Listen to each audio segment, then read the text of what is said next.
Yo, what is going on, people? Welcome to Throwdown, episode 408. I'm your host, Tony Polanco, and tonight I'm joined by Emilio Lopez, Sup, people? How's it going? Chris Seeley. Hey, what's going on, everyone? Carlos Romero, Yo, yo, yo. Adam Vale, How you doing? How you doing? Brett Murdoch, What up, people? and Brian Manjoma. What up? What up? All right, people, you already know we're back with another one. There's also one thing we also need to say to Mr. Seeley. Happy birthday. Oh, happy birthday Happy for birthday. real. Yeah, man. It's tomorrow. Very 23. Cool. 23 years old, you know? We hardly knew you, man. Yo, Chris, you there, man? Oh, he's all setting up. He's the silent assassin. We haven't even started Piggy Dance already throwing the bits at us, man. Yeah. Adam, did you see the email? He's asking, did you see the email? Yeah, I saw the email. That's right. It said, remember, it's his birthday. Oh, man. All right. We're not going to waste any time. Let's get into it. Tacos in the mail. That's it. We're going to talk about Phil Spencer for the next hour. Oh, gee. Oh, boy. We are the Spencer down. Spencer's been on a couple episodes. I thought we were the pony down. Yeah, well, Phil Spencer, he's making waves. So he had a interview with the Wall Street Journal. It's like a live thing, apparently. A bunch of news outlets were there covering it and stuff. And he said a bunch of, he talked about a bunch of various topics, obviously. And a lot of news came out of that, which we will be discussing.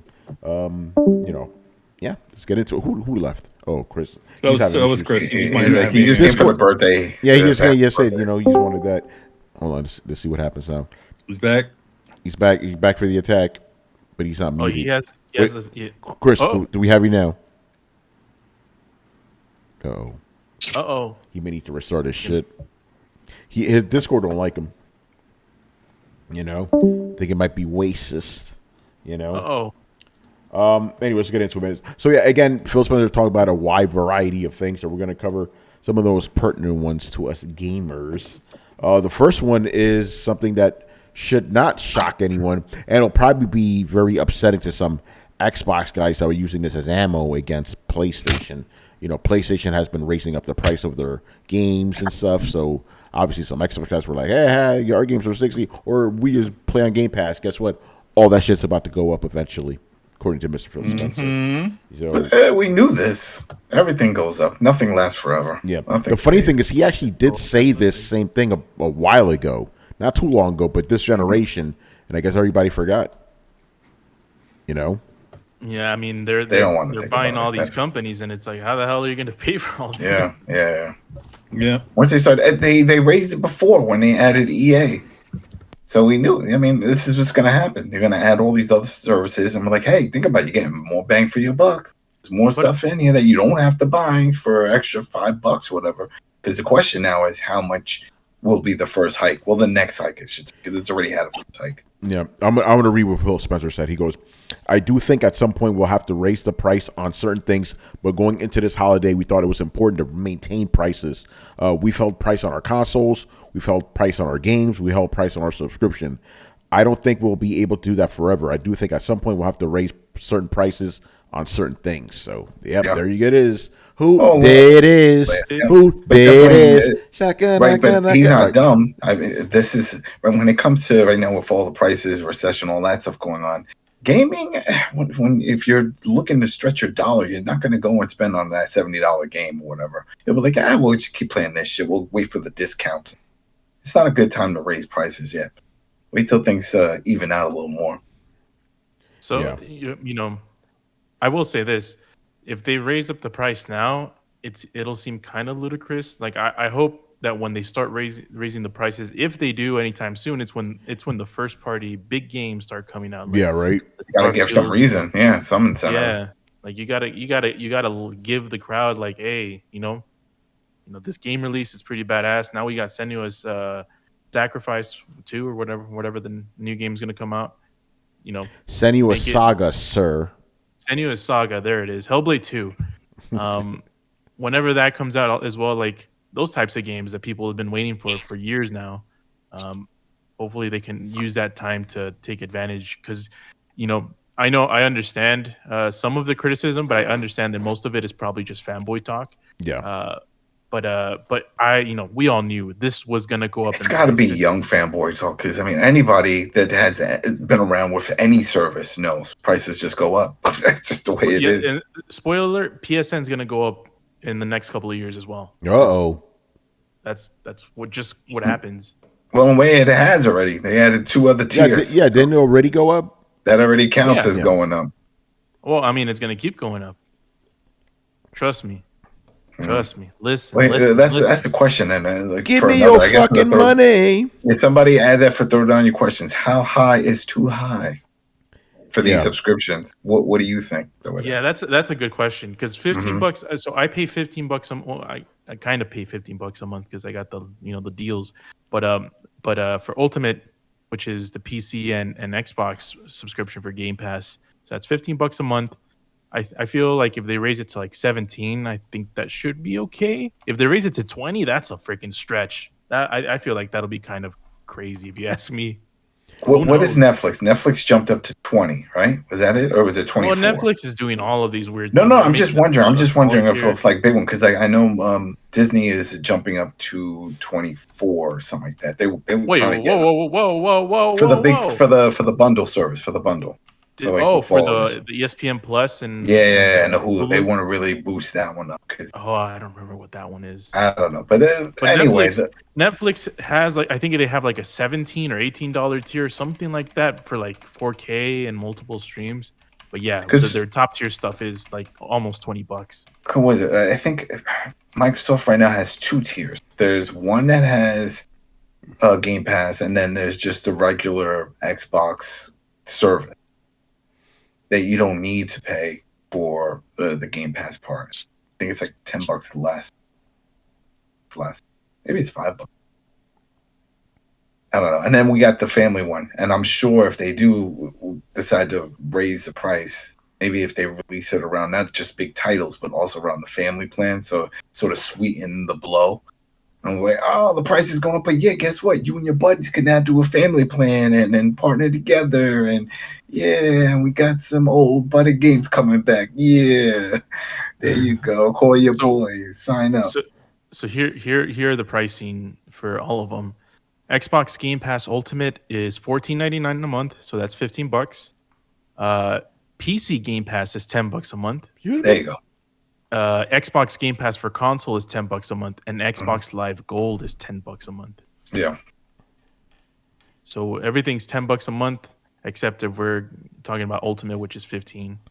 So then you're saving $5 for bundling, because if you did them separate, that's $20 for the Game Pass and for Xbox Live Gold. But if you bundle it, you'll save $5 if you want to sign up for $14.99, because that's how they try to get people to do it. Well, and the Xbox Live, I didn't even know this was still around. It says the subscription includes 2 free games to play each month, online multiplayer. It's there. When you go to your library section, you'll see there's a new tab at the top, like a new ribbon, and it shows games owned, this, blah, and then one of them says games with gold. And not only will it show the ones that you have, but it'll show the current active ones.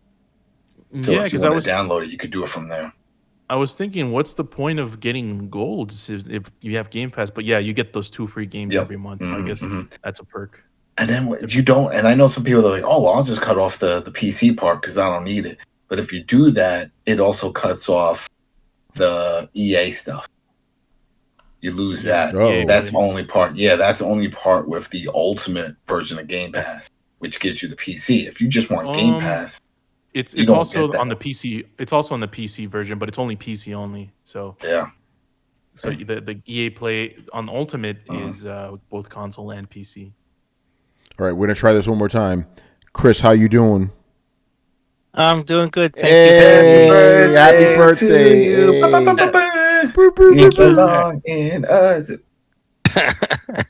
you. Good stuff, man.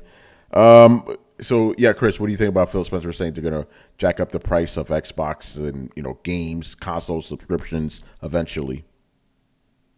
I mean, while nobody likes it, they were trying that before. Remember, they were increasing the price of just gold. gold? Yeah, they Just want gold, to yeah. gold. jack that. Yeah, People They weren't almost happy doubled about it, that, right? yeah. And then the Yeah. backlash was so bad they draw it back. But this was coming. Especially they're gonna do that and push like so the people can handle it. Like if you don't care, you're just like I need to own like and then you use air quotes if you buy digitally, whatever. Own the game, right? You're paying the 70 or $80 or whatever he ups it to, and for other people, they're gonna be like, maybe Game Pass is worth it. Either way, you're putting money in their pocket, right? This is just the calculated misery. It's like, well, if you're willing to own the game, you'll pay our price. If not, well, we got Game Pass. You can do that. So that's inevitable, and that they're going to do that, especially that Xbox revenue is kind of, I don't know. I looked at those financials and they were a little confusing. Whoa, yeah, we will get to that. But they're not. It's not making the kind of revenue that that it's probably expected from Microsoft. Although I have to say, like their Office commercial products is really losing money. So I don't think that Xbox has to worry too much. Yeah, we'll get into those financials later. Some interesting things to delve in there. All right, so that's one of the first things Phil Spencer said. Another one we have here is he said that not only does Microsoft want to keep Call of Duty on PlayStation, they also want to bring it to Switch. Yeah, he had brought that up before, though. Yeah. When he said he wanted to get it on all platforms, on platforms it hasn't been on. There you go. We know. He could do that, though. He could bring the mobile, that crap-ass mobile version. Go ahead, bring that shit. So just real quick, this is what he says. In January, we provided a signed agreement to Sony to guarantee Call of Duty on PlayStation with feature and content parity for at least several more years beyond the current Sony contract, an offer that goes well beyond typical gaming industry agreements. That's that's what Jim Ryan was not happy about, But wait, you said the key part right there, signed. He said they signed it. I thought Jim Ryan said he refused to sign it. No, they signed with Activision before Microsoft bought them. Understand? Oh, but the wording sounded like, I was there. Like Phil was there present, and we signed for multi-year, and everything is cool. Well, no, Adam, everybody. We provided a signed agreement. We don't know if Sony signed it yet. They did provide it. They did provide it. Yeah. Because I'm pretty sure when we heard from Jim Ryan was that he didn't like the deal and he wasn't going to sign it, and he was like, "I'll see your ass in court in Brazil. Let's do this." Yeah. In Brazil, Right? Wasn't that that's where it broke out first, right? Yeah, it did break out over there. But they provided Sony with a signed agreement. Brazil. And we don't know what's happening with that. I heard something that they already got passed through there. Like they're doing so much other shit. Well, they approved it. Like, they approved it. They're like, yeah, just go, just get the fuck out of here. I think the UK we got problems. We don't even have a government. Was right it now. UK approved it, Carlos? No, I think UK is one of the last ones to have. It was the EU or some other area over. Somebody approved it. It was on Tuesday, because I was in the office and everybody was like, "It's over. They did it." Oh, you guys at the celebration of Endor? Yeah, we did that. We did the elbow claps and stuff. No handshakes. We don't do that shit. No high fives. You didn't do that. You did. Motherfuckers got goodies, man. They dirty bitches. You did the alternate Ewok song, not the Yub Yub song. Yeah. Yeah. So go ahead. Oh damn! What was I gonna say? We know. I mean, for me, this is like a Phil Ryan, Phil Spencer wink where he's like, yeah. We definitely want to put this on the Switch. We want to put this on the PlayStation. We want to put this on the toaster. But they want to make as much money as possible. As a matter of fact, he actually said that. He says that the reason they bought Activision was really more for the mobile aspect of it, which is interesting. Yeah. And because that mobile shit makes a lot of money. Yeah, they said they want to treat it like Minecraft, basically. Yeah, but how they want people to experience this is through Game Pass. Mm-hmm. So that's their in. That's their Trojan horse. Well, even, and I don't know if Nintendo will let them do the Game Pass thing, but if they get Call of Duty on there, that'll most likely definitely be the mobile one, because that'll be easy port over. But then they get you with all the microtransactions and all that shit. That's how that one makes money, because that's a free to play. I mean, I think if you're doing something on the Switch, and then the Switch in particular, if they release something else afterwards, then all hands on deck. But with a Switch, it has to be all streaming. It has to be. You can't think about the game. What is it? 120 fucking gigs or something? Probably more than that. Come on now. Yep. You know. We don't believe it can run, but it's not even going to fit in the thing. Yeah. So I mean, that's their goal right there, apparently.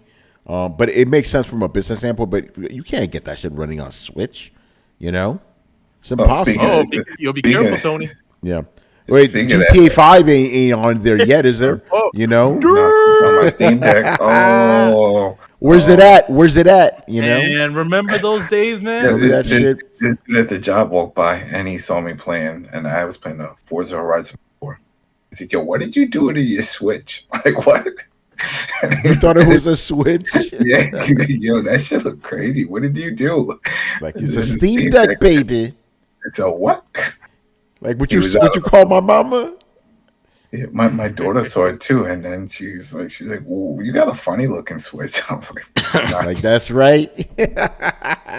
Real quick, you're like, "This is the daddy Switch. Yours is the kid Switch." Exactly. You mispronounced better.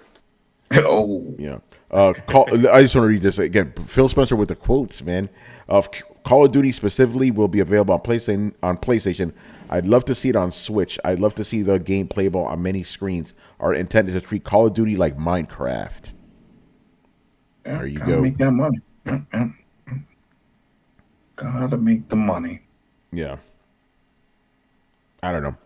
Very but it's just like all the other ones, because even with Minecraft and other, they do perks when you're part of Game Pass. You get like other monies and stuff and gems. They do all that. That's probably what'll happen. It'll still be the same ones on all of them, but they'll give you some extra shit just for being part of the family, that type of. Yeah. But yeah, running on Switch, get out of here with that bullshit. The phone, man, I'm telling you, it's gonna be the phone. It's gonna be through that. All right, another thing Mr. Spencer talked about is he said that Xbox Game Pass growth is slowing down on console. Very interesting. But here's something else that came out of it. I'm pretty sure Chris will touch on this later. Xbox Game Pass is actually profitable now. Remember, it was not profitable for a very long time. It is now. It's actually what is it? 10 to 15% of Xbox's revenue, or is that Microsoft's revenue, Chris? I'm guessing it's Xbox. No way it's Microsoft's, No way. Yeah, I think it's Xbox revenue. Yeah. So good on them. But yeah, it's apparently slowing down. Because they got no games. There's no games. I was just about to say that. No games. That's it. Think of all the money that people were going to sell up just to play that, the one that was coming out. Starfield. Right. This is interesting. He says, I've seen slow growth mainly at some point you've reached everybody on console that wants to subscribe. He's being very precise about this on console. Because remember, the real goal with Xbox Game Pass is to get people on mobile to get that shit.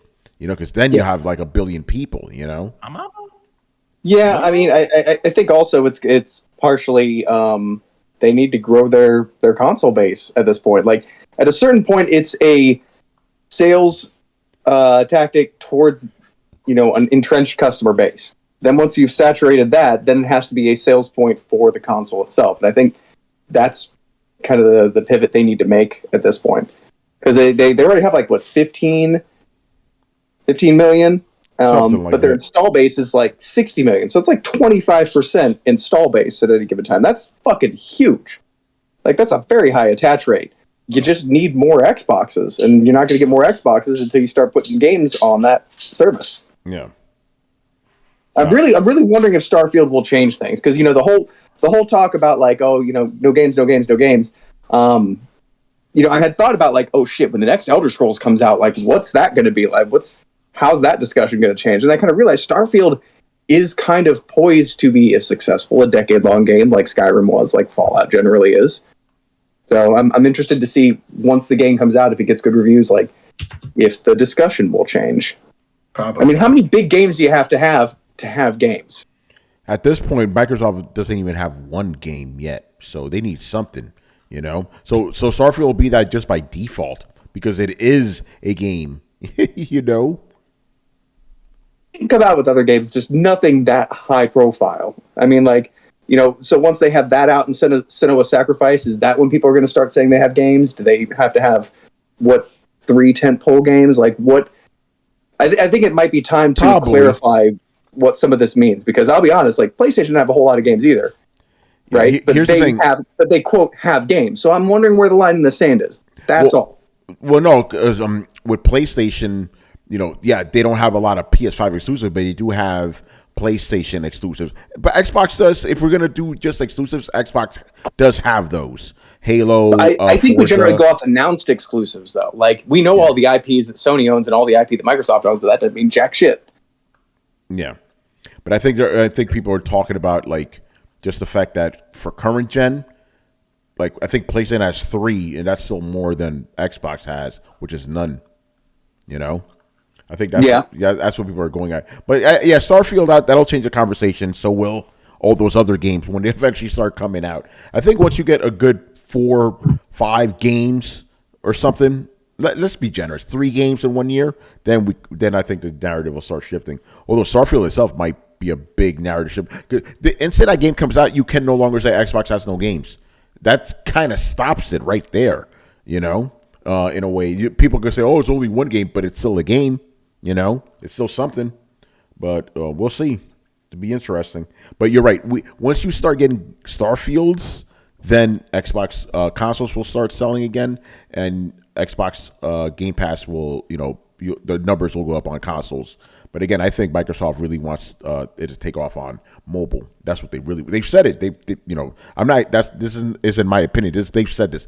We want the mobile market. There's 1 billion of these motherfuckers. They said it, not in those words. It's interesting, man. I don't blame them. Yeah. But like the problem with that is the PC or the mobile market is so fucking toxic. Like, they just rely on whales and just it's just a goddamn dumpster fire. I don't know if that, like, despite what the money says, is that really a profitable sector in the sense that, like, you can prepare and anticipate? Because it kind of sounds like trying to be a fucking K-pop star. Like, every once in a while it just fucking happens. Nobody knows exactly how to do it or a roadmap to get there. But, like, you want to have the next Angry Birds. Okay, there's been one Angry Birds. Right? Like, how successful is truly a lot of mobile gaming? Well, the thing is, mobile gaming brings it for a ton. Yeah. But it's all $2 and $3, isn't it?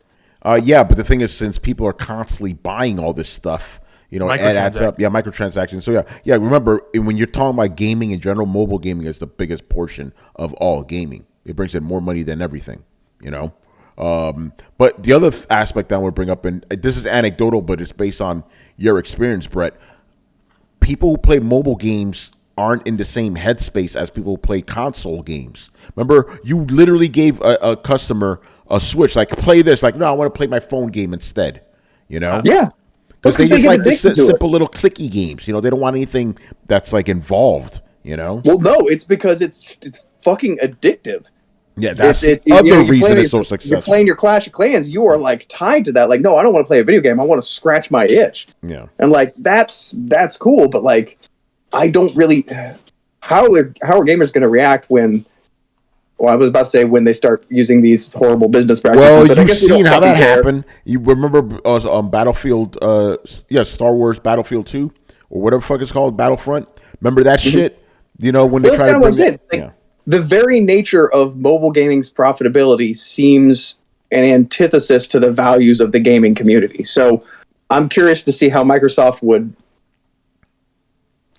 balance that act. I don't know. We'll have to see. Yeah, because microtransactions, that's a dirty word among gamers, But, to, like, normies that play these fucking clicky games, that's all it is. Of course, that's all it is, yeah. And yes, that's what I call mobile games, the clicky games. Just you just click. That's all you do. When I realized when I didn't, the whole anecdotal stuff for me is always my parents. My mom, she got her first smartphone or her first cell phone like 5 years ago. She's always playing those fucking mobile games. Yeah, my mom. If we're talking, if a gamer is the amount of games you play or amount of time, my mom is way more of a gamer than I am because she just Angry Birds all fucking day. You know, It's fucking crazy. It's crazy. Yeah, it is wild. But there you go. All right. What else is going on here? Phil Spencer says Xbox game streaming console is years away. But that already tells you right there, it's coming. You know, I've said this before, people. We've said this before. Excuse me. Xbox or Microsoft is a software company, right? So if they could not sell you hardware and just have you subscribe to their software, they're gonna do that. You know. Yep. So no surprise. We've been saying this forever. Yep. Forever. Yeah, because I mean, go ahead. At these days, these days the freaking discs that you buy at the stores are just placeholders for a key or something to download the game. So it's all, you're gonna get all these digital platforms now, and we've predicted the whole Xbox might even. Well, I think I was only one that predicted it, but Miss Cleo, Miss Cleo with a whole why don't you do a Surface tablet that's an Xbox branded Surface tablet? You can play all your games. You don't need a big ass GPU or anything like that or that much power. All you have to do is use the xCloud, and then that's it. That's all you need. So you can sell it as a streaming console on the go. All you need is an internet connection and a Xbox Game Pass Ultimate subscription, and that's it. That could actually probably put a real dent in iPad sales. Because if you think about it, the way PCs worked is Apple's were killing it until they didn't integrate gaming correctly. Well, and then they lost the gaming sphere forever, and PCs really took off. I don't know. The tablet market is a weird one, man. Because it seemed like there was this huge boom, and then they've been dying off. But Apple's still the king. Well, it's because the iPad is so clearly trouncing everything else. Yeah, it's the most dominant thing. It's a zeitgeist, tablet. And they don't die; they last forever, which is why they're having trouble selling the new ones. Because the other ones, they become industry standards, just like the old Macs did, especially amongst artists and producers. Like you get people making music and visual art on a computer, and it kind of becomes the industry standard for production, right? Using Pro Tools, like all Pro Tools. Apple had a crazy hold on that. But then it started drifting away when people started using their PCs for more than just work. The thing it drifted away was when Apple pissed off Adobe, because Adobe used to be totally mostly supported just the Mac users in the beginning or early on, and then they just I forgot about that. And then they just so it started moving out, even though Windows was available on PC and everything, but they started essentially just not choosing favorites. Man, this is all sounding a lot like work to me. This conversation. Yeah. No, I just find it funny. You guys are talking about the iPad and the Surface. I'm like, yeah, they're both right over there on that table.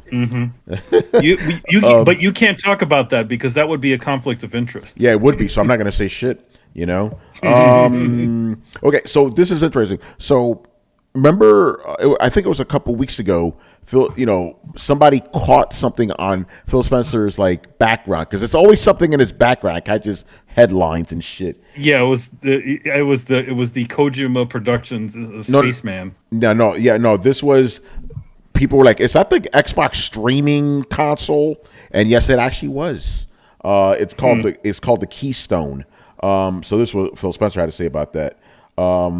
Keystone was the code name of something we were incubating internally, which was a streaming console. So there's no local gameplay, low cost, plug it into a TV, and you'll be able to stream Xbox games. In the late spring, we pivoted to working with Samsung. We put an app on Samsung TVs to let you play Xbox games, and I still have the prototype. It sits on the shelf behind my computer. Yeah, that little picture set the fucking internet on fire a couple of weeks ago, People were like, wait a minute, what the fuck is that?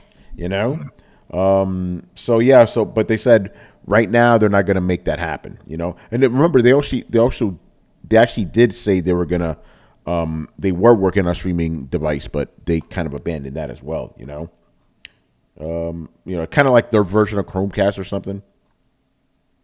But hey, buy a new Samsung. What Samsung TVs have this shit specifically? It's not all Samsung TVs, right? It's just a specific. No, model. it's a newer one. It was a particular series. It was. So yeah, no streaming console for you. But they said not in for a few years. For a few years means it's coming. And we told you. If Throwdown's still here for episode 1,000, we'll be here to gloat. It's interesting. All right, moving on here. Another thing. This is not exactly gaming related, but it's something Phil Spencer said, and I find it interesting, and we had a little bit of a discussion about this before the show started. Xbox, Phil Spencer says, the metaverse is a poorly built video game. Yeah, yep. Yeah, it is. It looks horrible. Yeah, I agree. You got these wee fucking graphics and shit. And then I forgot, it was the CEO of some other company, and I agree with it. I'm like, listen, man, after I'm working all day, I'm not trying to come home to go into a fucking virtual environment. It's like, you put on a headset, it's like, come on, bro, Well, yeah, but you like your life. Yeah, I do like my life. That's exactly. But you're not gonna go on. You're not gonna go on to metaverse just to do some fucking meeting. Imagine if we do Throwdown on the metaverse. Like, okay, now. Yeah, we could all be floating torsos. Yeah, you can stare into our cold, dead eyes. Yeah, right. You look like Casper the Ghost, no legs. We all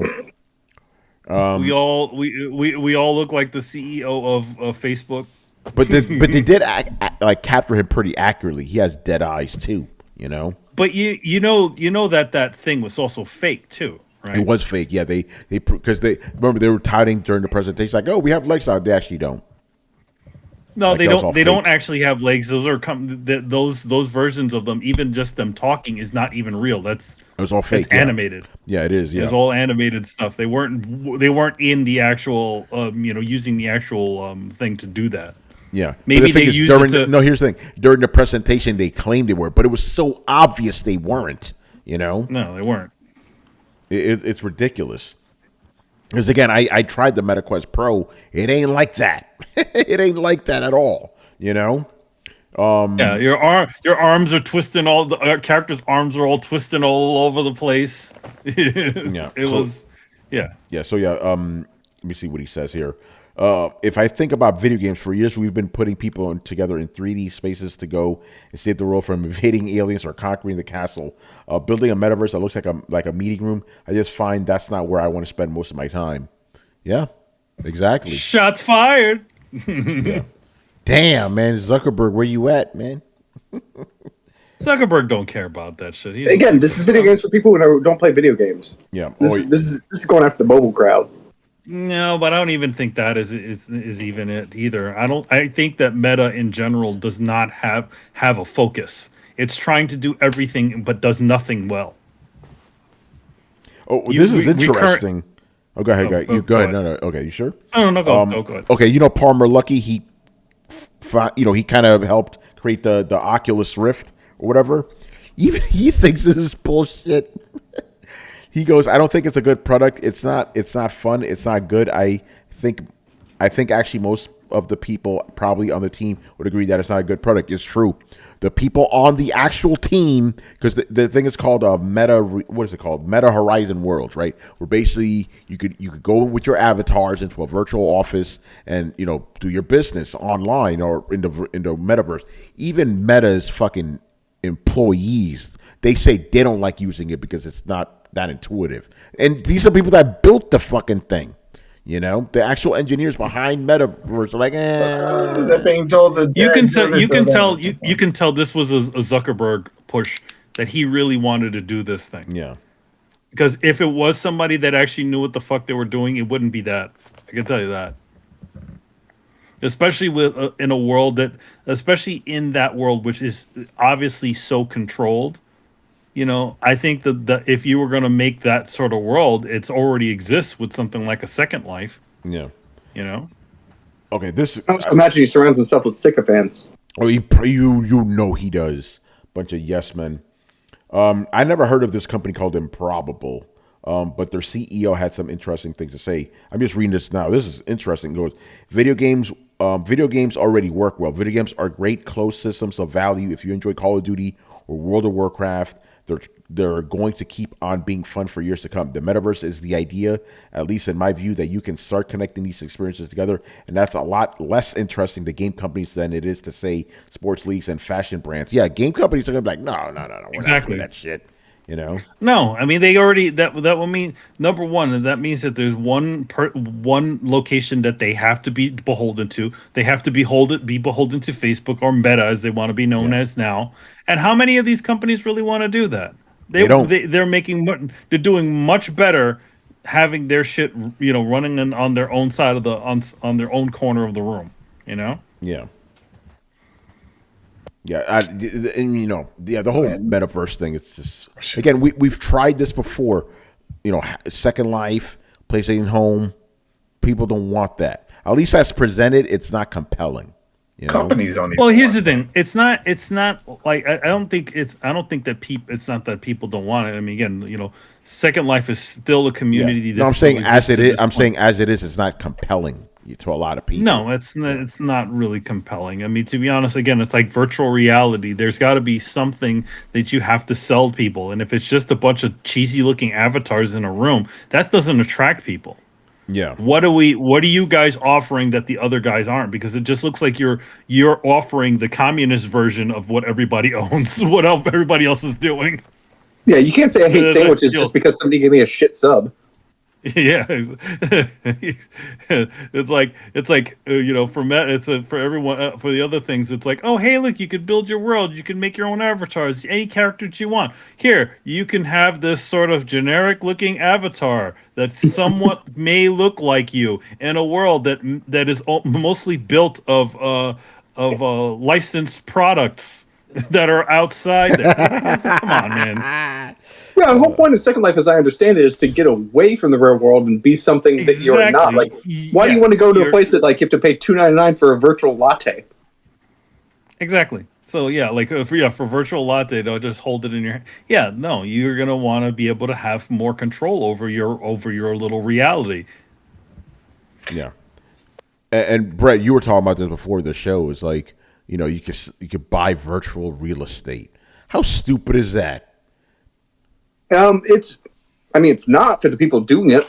It's an NFT. They're creating an artificial scarcity, which they have control over. Yeah. And they'd be like, well, there's only so much room in the metaverse. Like, you found a way to take digital, something that exists in the ether, and make a space problem with it, simply so you can come up with a solution to charge people for. It's the dumbest thing I've probably ever heard. But people are doing, it's an NFT shit, Oh, dude, like, it should be like a fucking pocket dimension, right? Like, things in the multiverse should be way bigger inside than they are outside, but they're still going to take up huge amounts of virtual real estate. I can get it if you created an almost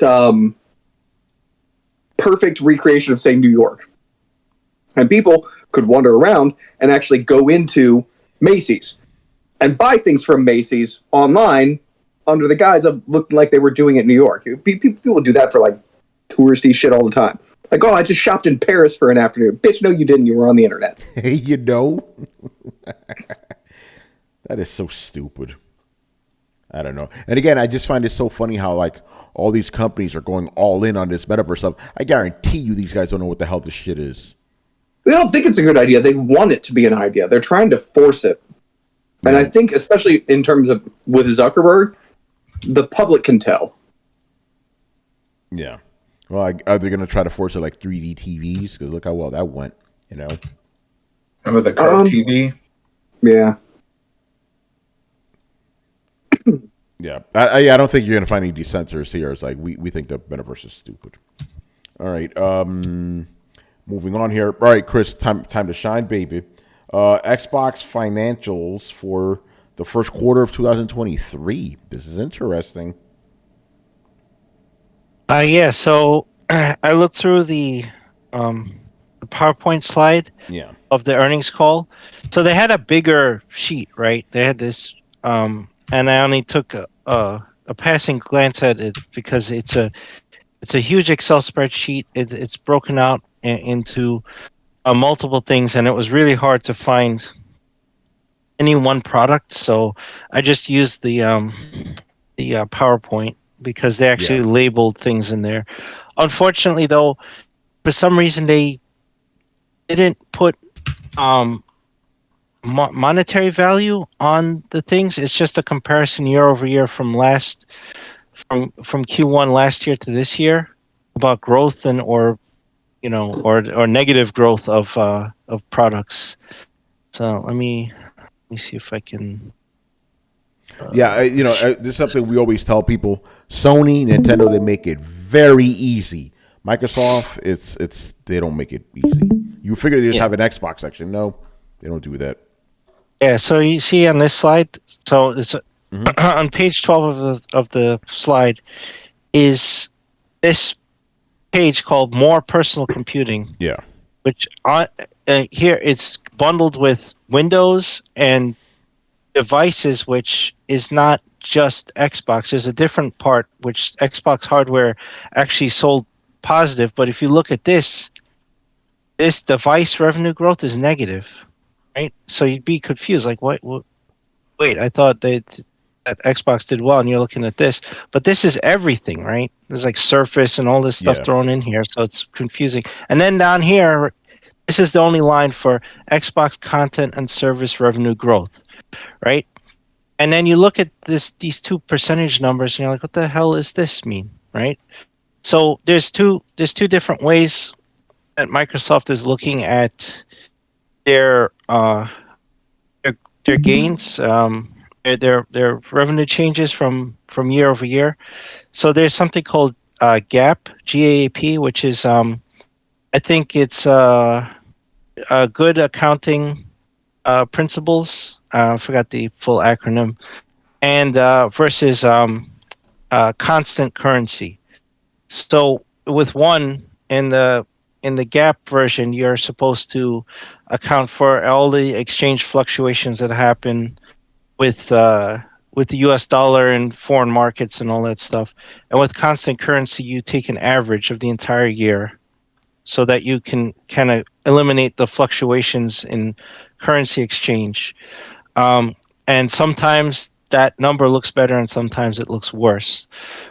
So in the case of Xbox, if you look at this it says 2% growth. If you look at the kind of good accounting principles versus constant currency, you'd see zero growth, right? Yeah.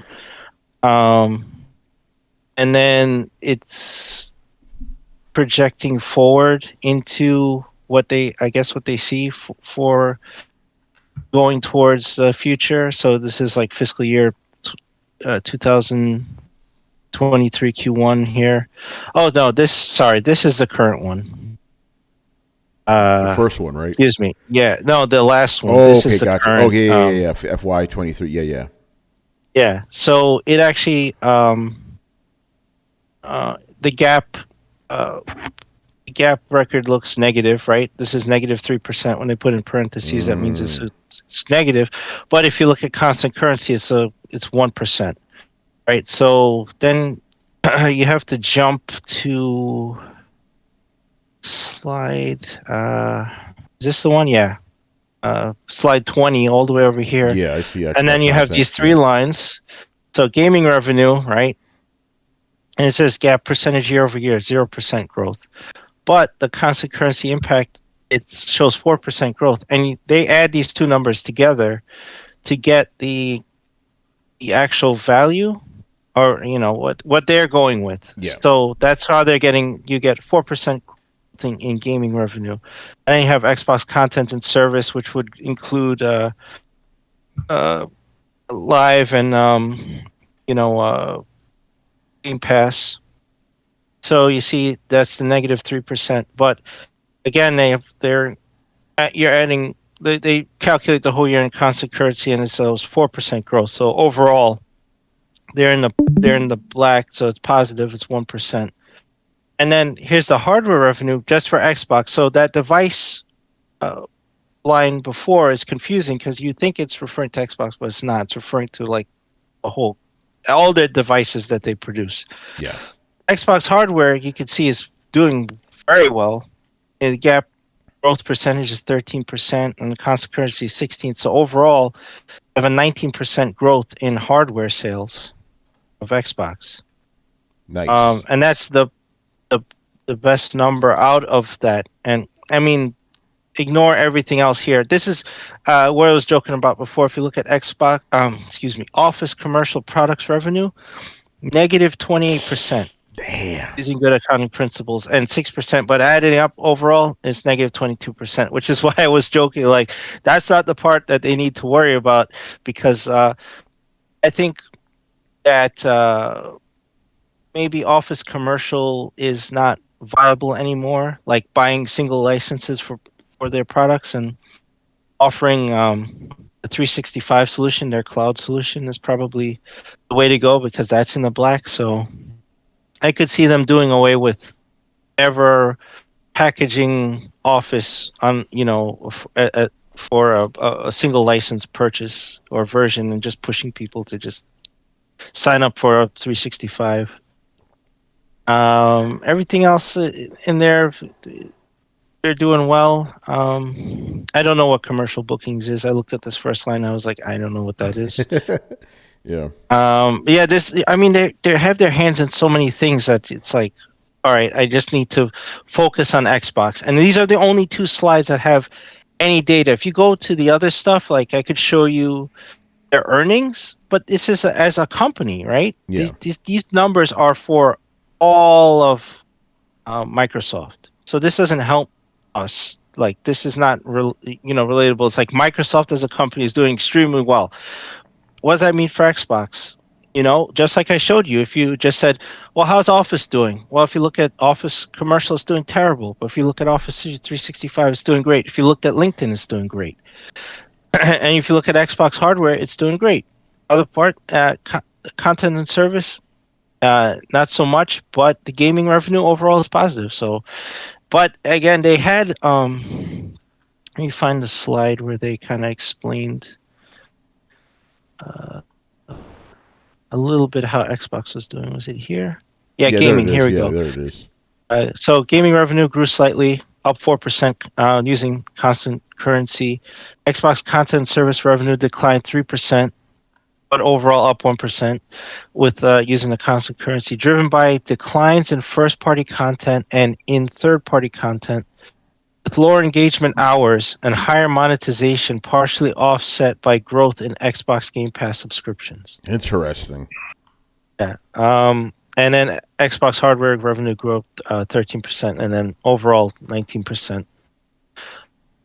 So that's basically it. But you could see what the interesting part about that is, like, they admit, like, they have a decline in first party content. You need to actually make some to get sales with first party content.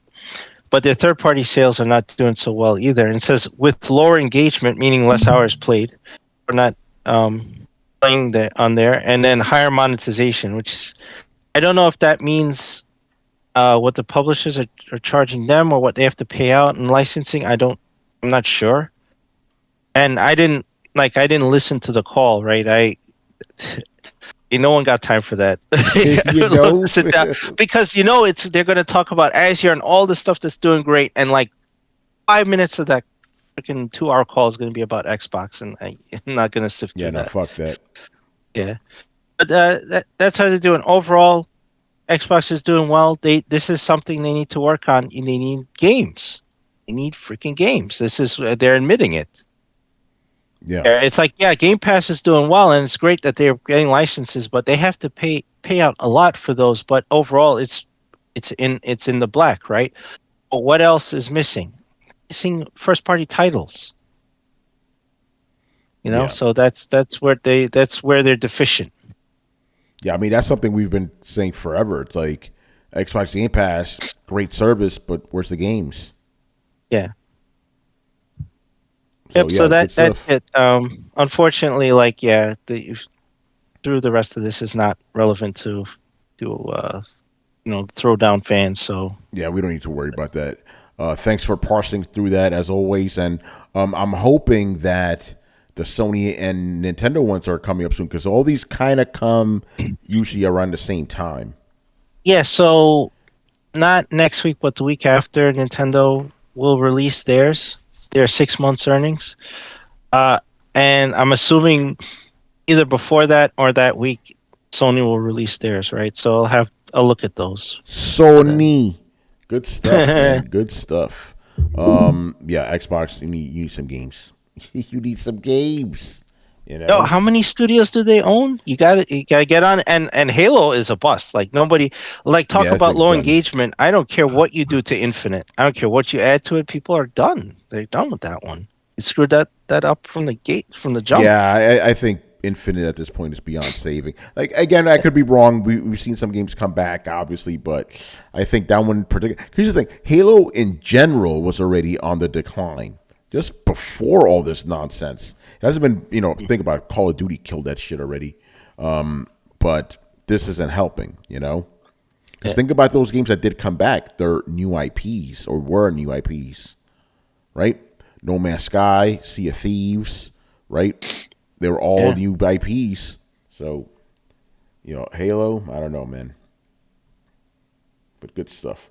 All right. What do we have here? A couple more stories before we wrap up here. This one's kind of funny. The Callisto Protocol was banned in Japan because it's too violent, right? And the developers like, fuck that. We're not changing shit. Yep. they're actually offering refunds, which is pretty nice of them, to all the people that pre-ordered it in Japan. Wait, how do you get too violent for Japan? Well, if you haven't been paying attention to Brett, Japan has been very harsh on video games since the 2000s. No, I get that, but just we've all seen the anime that they come up with. Like, where the fuck do you guys get off? Yeah, well, the thing is that the PEGI system is very it's not as strict. It's not. Yeah, was it Seto? They use Seto. Yes, Seto is very strict when it comes to game. Even Kojima has been complained about it during the development of Metal Gear 5. Metal Gear Peace Walker, they were really harsh on him when it came to doing like a torture sequence in the game. It was supposed to be a teen for teen sort of type of game, but that torture scene almost got him an M for mature, even though there's no blood in that game. Or their equivalent of it. So it makes sense that they would be like, okay. And also Japan is very what do they call it? They're very sensitive when it comes to dismemberment. If you notice, a lot of the games that over there, they don't have games where you dismember people, and I think that's what the biggest issue is. Funny part of this is though, apparently, to give you an idea of the rating system. So Australia is probably the most notoriously harsh, like heavy-handed when it comes to ratings. Apparently, Callisto Protocol has a higher rating, like a higher adult rating compared to Dead Space, which some are speculating that maybe Dead Space some of the violence has been lessened. I wouldn't be surprised. Mm-hmm. That'll be interesting if people compare the first one, the real Dead Space to the new one, see if it got toned down. Yeah. But yeah, I don't know. But yeah, I just find that very funny. Because they had the chance of editing the game or whatever for Japan. They're like, nah, we're not going to do that. Yeah, but you realize the changes they probably wanted might have been massive. Yeah. It might have been just not worth the effort. Yeah. If anything, they would have probably had to add an additional development for time for the amount of changes they wanted in the game. Or just blur it. Do those really lousy blurs that they do on Japanese blurs that they do. So it says Tokyo-based analyst Dr. Serkin Toto explained on Twitter that Japan's game censorship has gotten a lot worse since local rating agency Seto was established in 2002. I said, there you go. Game censor for nudity and violence in Japan include The Last of Us, Cyberpunk, Uncharted 1, Witcher 3, GTA 5, etc. Needless to say, censorship also affects homemade games, Resident Evil. So, yeah, there you go. They're just they're being very heavy-handed when it comes to that sort of violence and that sort of stuff. So, but those weird dating games somehow managed to get through. I guess because there's no nudity in those games, right? Yeah. Well, here's the thing. In Japan, actually, a lot of the world, because the West is, America, right? We are all about the violence, hyper violence all day, every day. But you see one nipple, motherfuckers go crazy, right? But the rest of the world is the other way around. Nudity, they're cool with violence. They're like, little squeamish on, More love, less fighting. That's typically how it works in the rest of the world, Really, was like, is that a nipple? I'm offended. Cut that motherfucker's head off, This is interesting. It is also important to understand that sometimes Japanese games get two releases, one cut and one quote unquote gory version. The gory version typically sells better. The problem is that the gory version, which usually carries Seto's strictest Z rating for ages 18 and plus, is also censored when compared to the Western release. Wow. Yes. So even the gory version is still censored. Yep. I mean, what's probably gonna happen is a lot of Japanese people, the Japanese people that want to play that game are probably gonna import the game over. Here's the thing, like they probably still localized it and everything. Yeah. Did they do that in Germany where they replaced the color red for green for blood and stuff like that for a lot of games? Or was that also Australia? Yeah, it was for Germany. It was violence, like like bloody games got turned into robots and things, and they changed the color of the blood. And they're also obviously very sensitive about things that talk about about World War II, especially when it comes to what's his face, Mr. Hitler, and all that junk. So they usually censor all of that stuff in Germany as well. So like the new order, the one of the later Wolfenstein games where he actually shows up in it, they removed his mustache and they got rid of all the paraphernalia. So you obviously know what it is, but you don't know what it is. They got rid of all of it. We don't know what happened between 1939 and 1945. We don't know. It's not that they. It's only like the way they sort of see it. It's only if it's for an entertainment. They will not approve it when it comes to that sort of content. But if it's a historical value, if they're trying to tell the true story of what happened, then they'll leave that stuff alone. Even though it's, as I learned, they alter some things. Like when they talk about World War II, they don't really get into detail about German battles because Germany was kicking the shit out of Europe for a while, so they didn't want it to seem like they were like a glorious thing, so they kind of just downplay the battles and stuff. I mean, to be honest, it's what Japan does when it comes to talking about World War II as well. Yeah. Meanwhile, we're over here like, yeah, man, D-Day, motherfucker, let's go. No, I want to know who cleaned up D-Day. Who was in charge of that cleanup? That must have been horrible. Seagulls. That's just from no, but that's the thing. There's still like bombs and things, and then the mines that were put there. Like who went in there to clean all that? That's you should look into that. YouTube, Yeah, that's got to be a thing.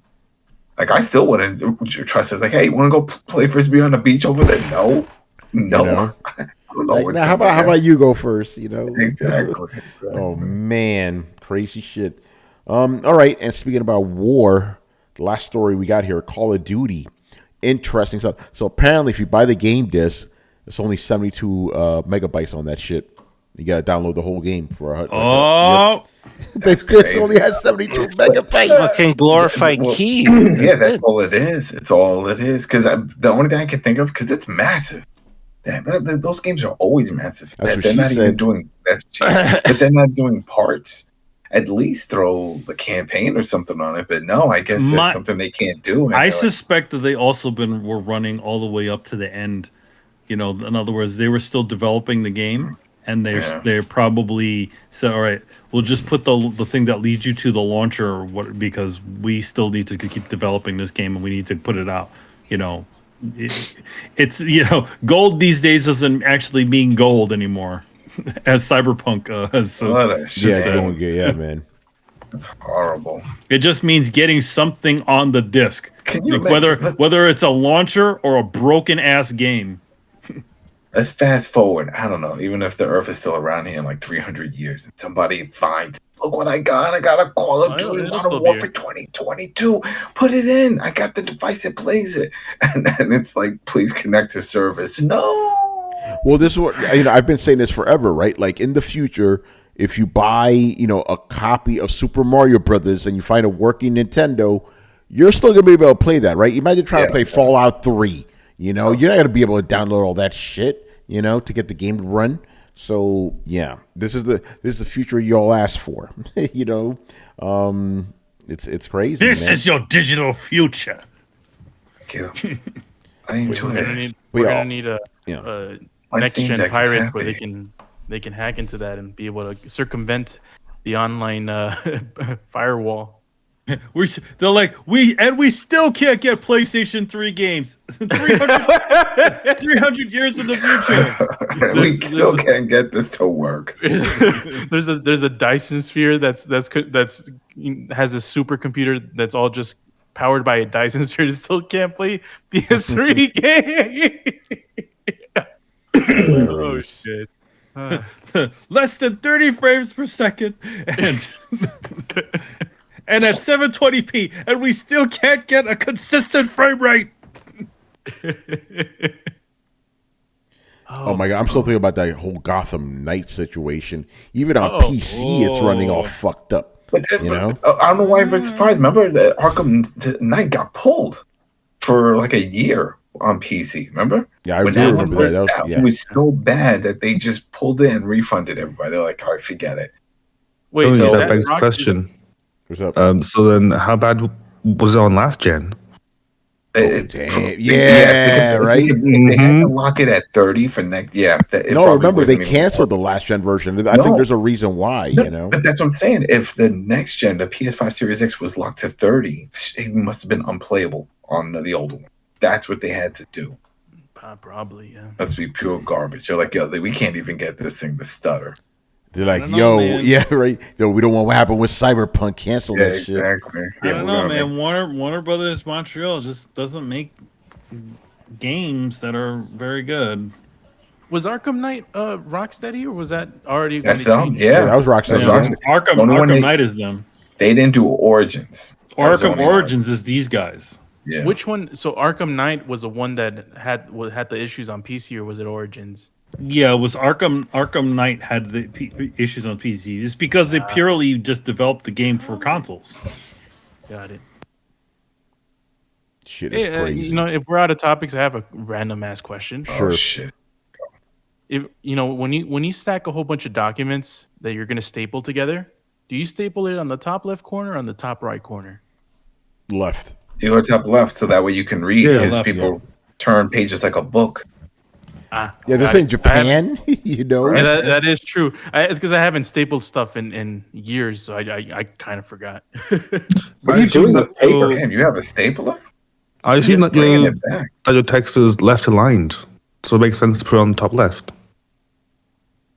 Yeah, that is definitely an observation that I should have made. But I thought, might as well ask the people and get there. Yeah, you should throw them for a loop and just staple on the bottom right. Right, why not? And I'm with Brett here. Like, what the hell are you doing with paper these days? Right?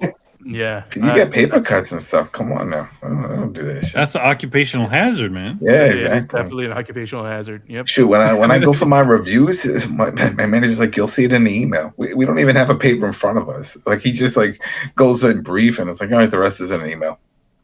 Goodbye. That's it. But you don't read our emails, man. You only read the Sony and the Xbox. I read too many emails actually from the Discord for Throwdown. Almost every message gets sent to me in the email. Why you gotta disable that shit? I've showed you that shit, which is funny because I am not the admin for it, but for some reason, I showed you that. Remember, I've never seen. I don't get those emails. I didn't know that was a feature. Yeah, I didn't know that either. Of course, Adam would. Miss the email. It just Gmail's like, you know what? I think he wants to know. It's already assumes it. He gets everything else. I think we hook him up. Let's It You connected it with your Xbox Live account, and then Dutch just gave him the info. He's like, yeah, this dude, he likes to communicate via email. He's a power user for the email. Crazy. I actually have like a on-topic final question, and this is very, very. Didn't even throw on your questions, man. What the fuck are you guys doing? It makes sense because it's very topical. So with the price of everything going up, there's only one thing I care about that does not been announced if it's going up or not, and I have to ask the question: will the price of the Happy Place be going up? Whoa, Adam. No, it will not. There we go. And that's all that matters. There you go. That is it. You know what? And that's the reason for the Happy Place, because the world has gone to poop. Yeah. You know what? Before we go, Adam, I know you have some thoughts on the reviews of Call of Duty. I know. Yeah. Because it's too early. I hate when they do this shit. Well, for other games, not so much with this game, because this was the first. They're doing this whole 1 week early for the campaign, and they thought they were helping out the community. Instead, it just backfired. Because the whole point is that a lot of people don't play the campaign. They used to put in all this time, money, getting big name actors for these campaigns, and no one cared, right? Anybody who played with on Xbox or PlayStation, you'll know you get to like level 3 or 4, and then that Chivo or trophy pops as rare. And it's like, come on now, this is like early in the game. People just don't play it. That's not a focal point. So they're like, all right, we'll split this up into 3 parts. So you got the campaign, then you got the multiplayer, and then you got Warzone after that. They're all like weeks apart. And I was really surprised that a lot of these outlets were just ripping on the campaign, but then throwing it as a whole for the game itself. They're like, oh, this is a horrible game. Like, first, it's just a campaign. You may not be wowed by the campaign, but you can't throw everything under the bus. Because then if you're doing that, then you're really telling us that you have no plan to play in the multiplayer. When at least 80%, because then or maybe even less, because I think the majority now is Warzone, but a large majority of people that play Call of Duty just play in a multiplayer. They play with their boys. I mean, that's where the money is, or else Uncle Phil wouldn't want this shit. What? It's just a campaign? People just want single player? Yeah, and it's always been short, and that's the other argument people were telling me, because a lot of people know that I play Call of Duty. It's like, well, I heard it was short. I'm like, yeah, did you hear about the last one? No, well, is that one short? All of them are short. They're all short. They don't give 20-hour adventures. The only one that could have been that long was Call of Duty Cold War, and that's because there's multiple endings. So you just got to replay that short mission over a few times, get the different ending. But I was just really shocked by that. It's too soon. It's like, yeah, tomorrow it comes out. You got the multiplayer, and that's going to be a big to-do with all of it. And how does that? Because that's what the majority of people that play Call of Duty are concerned about. Can they run around? Can they prestige up? Can they get their little chotskis and their camos? If so, then they're happy. The campaign, they could care less. But I saw all these outlets just throwing everything under the bus. Yeah, couldn't care. There you go. Yep, couldn't care less. They're just throwing it under the bus. And it's like, fine, you don't like the campaign. Don't say the whole game, though. Because that's just one portion, and that's not even the key part. Now, if it was zombies, different story. A lot of people live on zombies as well. But what does that have in common with multiplayer? Well, it's co-op. It gives you that opportunity to play with others. And people like to play with others. Campaign, you can't do that. I think they're going to add the Spec Ops stuff. At least that was one of the source codes that somebody ripped up when they got the beta. They just ripped it apart and they found some other code in there that showed. It could be old code, who knows? And if, for those who don't remember, that was in Call of Duty Modern Warfare 3. And it was like co-op for you and your buddies, but like campaign co-op. But it was like special missions that you can do, which is cool. A lot of people in the chat have been saying that you're getting a heck of a lot of a defensive when it comes to Call of Duty. Oh, because I like Call of Duty. I believe in Call of Duty, and I don't think people should poo-poo. It's better this year, right? Yeah, definitely. And what did I say? But what did I say? The best one yet, man. No. But I didn't say. You say that every year. That's not what I said. No, Vanguard. I definitely didn't say that. I didn't like it at all.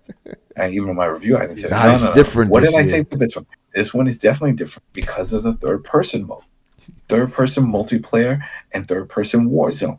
That opens up the whole new world for microtransactions for the Activision, because now you see the full body just like you do on Fortnite. You couldn't see that before. Now you do. So I'm sure we're going to see all kinds of craziness. But the controls. It feels responsive. It's a cool way. It's not just like, oh, we just half-assed like a Fallout. You press the button and sort of. Whoa, be careful. No, it didn't look right. The third person didn't look right. That mode never really played right. I prefer playing first person Fallout. Right? But this, no, you got the cover system. You look down the sight. It goes in the first person view. It worked. It worked. It was solid. I enjoyed it. So I'm looking forward to that. So if anything, I'm going to spend a lot more time doing the third person.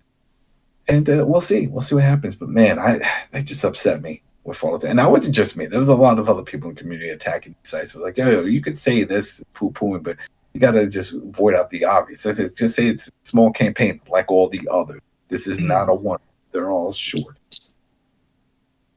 Yo, Brett. Yep. Have you heard that Fallout 4 is getting a next-gen update? I did. I'm a bit confused by it. Kind of seems like a little. Well, I mean, I guess games are becoming more and more have longer lifespan. But still, it's like, really, you're gonna boost Fallout 4? I mean, all right, we're still playing Fallout 4. Here's something for all of you that have Steam Deck. Have you ever noticed when you connect to the network, when you look at it and you see in the little top corner, it shows a little update? A lot of your older games are getting patches to work better with the Steam Deck. Oh yeah, they eat up all my fucking bandwidth. It eats up, but you'll see like the little checkboxes start popping up for old ass games. There was some old game that I definitely knew wasn't working great, and I'm like, whatever, it is what it is. And then when I was looking at my update history, that shit got patched and now got a checkbox. I was like, whoa. I got some. Do it. Brian, What up? Witcher 1 remake thoughts? See, that's the thing. I've been hearing this just floating around, and is it an actual remake by the actual studio, or is it just like a fan remake? No, CD Projekt Red. They tweeted that from the actual account. So this is real. It's not a rumor. They're teaming up with some other company. I never heard of them to make this happen. I'll look it up. Yeah, but it's real. CD Projekt Red tweeted this out. I believe it was the Witcher account specifically that tweeted that out. Sure, go for it. The first game is like, again, it's one of those games that people didn't really know existed because it was kind of poo-poo. So it'd be great if they actually did like, okay, let's actually redo this thing and do it right, like the Witcher 2, 3 standards. So yeah, go for it. Let's see. Yeah, because I feel like if you're doing like a remake, using Unreal Engine 5 too, Brian. By the way, that's what I heard. So I thought it was just like a fan remake. So hence why I didn't pay. Okay, cool. Yeah, if there's a bad game that's just really horrible and doesn't make sense, and they remake it, then I'm all for that, because you can't really have a really shitty game in a good series of games. So yeah, go for it. The studio that's remaking this Fool's Theory. Fool's Theory. Never heard of them. I guess they must be like a I don't know. What do they do? They've made. So I'm looking at their site right now. 7 Drowned Past, 7 Enhanced Edition, Baldur's Gate 3. Okay, so they do ports. They're also Polish. Divinity Original Sin 2. Wait, what? They probably worked on those games. Remember, it's not just one company that works on games. Yeah. Yeah, that's true. Yeah, it says Fool's Theory is a collective of AAA veterans who share a simple philosophy, unbridled passion, and flexible process, and it's the perfect combo for crafting great game. And make money. They're Polish, yeah. So yeah, I guess they're like a Polish Blue Point or something, And then Brian, my other question to you is, because people have been telling me you got to play The Witcher 3, Witcher 3, but I'm like, I should play Witcher 2. Should I wait until this remake and then start playing all of them? I don't know. I've never played the first one. I just heard about it. So it's up to you. But even then, if you just go into 3, you'll get more out of 3 if you played 2. Yeah, that's what I'm saying. But you can still enjoy 3 as a standalone. Yeah. By the way, everybody that I know who has played 1 or just wants to play Witcher, they all go, do not play 1. They all say the same thing. They said it's a good, it's a cool game, but the gameplay is terrible.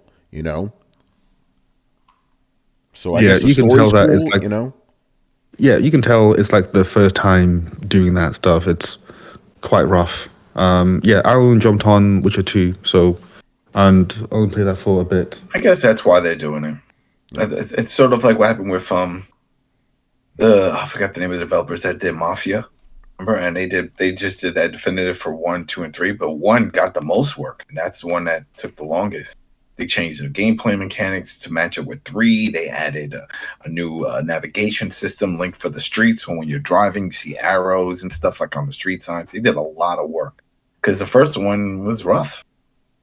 By the way, today, this is related. I learned a new term. Brian, let me know if you heard of this. Eurojank. Have you heard of this term before? Yes. Yes. Here's the funny thing about this. I never heard this term, but when I saw what it was, I'm like, oh, those type of games. So I knew the type of games. I just didn't know they were called Eurojank. I guess The Witcher 1 would fall into that category, a game that was almost there, but it reached a little too far and didn't quite make it. And his cousin Eurocar. Yeah. I'll read it. As the name implies, a subcategory of games that would come to be known as Eurojank primarily describes ridiculously ambitious games that punch well above their weight, albeit without the extra layer of polish that is usually afforded a genuine AAA game. Greedfall. Yeah, that is Eurojank by that definition. Good game, but you could have been a little bit more polished. Like you guys tried, but And just, like Cyberpunk might fall into that category. To be honest, what so games do we have here? do the Lionhead Studios count as Eurojank since Brexit? Yeah, right. Biomutant, yeah, that does count. Sniper Ghost Warrior Elite, Necromundo, what the fuck? Snow Rider, Mountain Blade 2. Snow Rider, people love that. What was it? Oh, yeah, so that's Eurojank. So there you go. That's with the cars going It's people Black Tiger? like driving around on mountains and That's stuff probably like just that. jank. Yeah, It's just jank, But again, they're not bad games. It's just like, yeah, you tried to go to the moon and you kind of fell down, or maybe like Icarus, right? Try to fly too close to the sun, you melt. Manny Shirt's inspiring me right now. His wings turned to ashes. His grave. Hey, you got the shirt. Yes, I did. Nice, good stuff. All right, people. We are done here. Another good show. Do we have anything to plug? Nothing to plug this week, but actually, I think coming up, I'm going to be doing another Extra Life session with Dave Wonder on his channel. He's going to be doing a 24-hour stream. I still haven't chosen the time that I'm going to be coming on, but I'm going to do that coming up pretty soon. Cool. Adam, you got anything? Mothership? Well, yeah, man. Walking Dead, man. 3 more episodes left. This is it, people.